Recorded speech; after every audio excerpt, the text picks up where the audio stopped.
Hello guys, అందరూ ఎలా ఉన్నారు? ఇప్పుడు నేనైతే బ్రసెల్స్ స్ప్రౌట్స్ ఫ్రై అయితే చేస్తున్నాను. ఇవి క్యాబేజ్ జాతికి చెందినవి. సేమ్ క్యాబేజ్ లాగే ఉంటాయి, కానీ ఒక మినీ సైజులో ఉంటాయి. యాక్చువల్గా మార్నింగ్ నేను నిద్ర లేచాక అయితే దోశ పోసుకుందాం అనుకున్నాను, కానీ ఆ దోశ బ్యాటర్ ఫర్మెంటేషన్ కాలేదేమో. యాక్చువల్గా నేను ఆ దోశ బ్యాటర్ కూడా నేనే ప్రిపేర్ చేసుకుంటున్నాను. ఎట్లా అంటే ప్రీమిక్స్ పౌడర్ అని ఉంటుంది. సో దాంట్లో మనం వామ్ వాటర్ వేసుకొని జస్ట్ మిక్సీకి వేసుకొని ఫెర్మెంటేషన్కి పెట్టేసుకుంటే సరిపోతుంది. యాక్చువల్గా ఇక్కడ టెంపరేచర్ తక్కువ ఉంటుంది కాబట్టి సో అందుకని ఫెర్మెంటేషన్ కాలేదేమో అనుకున్నాను.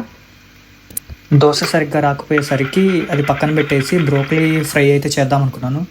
ఆ బ్రోకలీ అంటే కట్ చేస్తుంటే దాంట్లో పురుగులన్నీ వస్తూ ఉన్నాయి.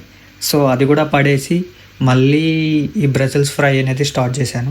యాక్చువల్గా ఈ బ్రసెల్ ఫ్రై ఏంటంటే, నాకు ఇవి ఫస్ట్ నేను జర్మనీకి వచ్చిన కొత్తలో ఇవి చూసి అవి ఏంటో ఈ వెజిటేబుల్స్ ఏంటో ఈ కొత్త కొత్త వెజిటేబుల్స్ అని అనుకునేవాడిని.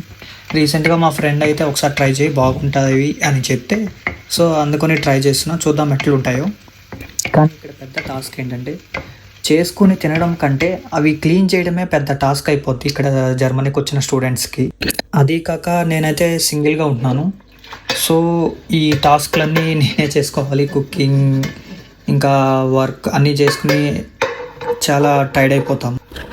ఎలా నా ఎక్స్పీరియన్స్ మొత్తం మీతో షేర్ చేసుకుంటాను. మీరు చేయాల్సింది ఏంటంటే నా అకౌంట్ ఫాలో చేసి లైక్ కొట్టి షేర్ చేయడమే. So thank you for watching. Sign off. Bye bye.